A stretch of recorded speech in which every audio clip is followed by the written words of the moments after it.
Sanibona bafethu. Today ngithanda ngistrola lapha ku-YouTube lapha. Qhiqhi. Hlangana neDanyati Devs. Ngithola uDanyati DC guys kwate kakhulu. Kwate kakhulu udrophile laphayana une-track ayidrophe ethi impilo yami featuring uNaledi Aphiwe. Yeah, it's a nice song. You understand? For abazalwane, if ungumzalwane, yeah, you can go to listen to that song. Yabo if ungumKristu, that song is good for abazalwane, like abantu abathanda isonto. Yabo abazalwane nje yabo, it's good for them. It's good for them. Yes, that song is good for them. I understand. So it's one of the songs nje abayishayile about umdali, producing King Lee, yabo leyo nto. So it's one of the best songs. You can go and listen to it.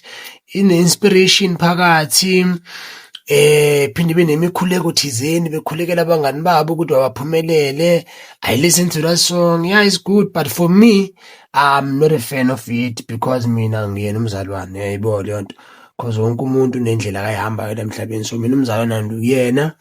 So that is why like I don't love it, yabo, or I don't feel it that way.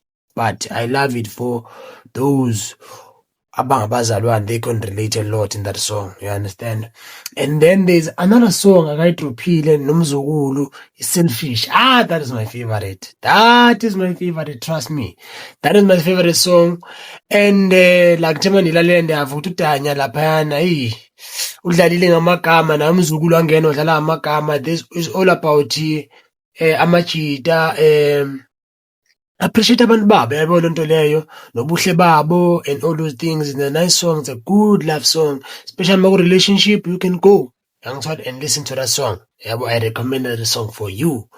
This year uDanya ukwate ngempela bafethu because he's been dropping ingoma ezimnandi, he's been consistent dropper, and lento ayenza into enhle kakhulu because we need such from artists to it. Yabo lento leyo bangasuki ebusweni bethu, bahlezi bekhona nasemilonyeni bangaphili, bahlezi bekhona. By the way uDanya enza ngakhona is very sure ukuthi like like uthatha serious ijeni yakhe. The second thing yambona ukuthi uzimisele kakhulu nalephupha afuna ulifezekisa ngecareer yakhe, which thina sikhona for ukustreama, which thina sikhona for ukusupporta, which thina sikhona for ukupusha imisebenzi yabo, yayibona into le. Because one thing for sure, into engenza ukupusha abantu ambonayo ukuthi bayasebenza and umsebenzi wabo umnandi, nami I make sure ukuthi ngiyacontributor ngale ndlela engicontributor ngakhona, yayibona into leyo, ukuthi makube khona i-way forward, yayibona into leyo. So guys, ngicela mina streaming ngoma zikaDanya ezu-2, impilo yami featuring Naledi, Selfish featuring umzukulu.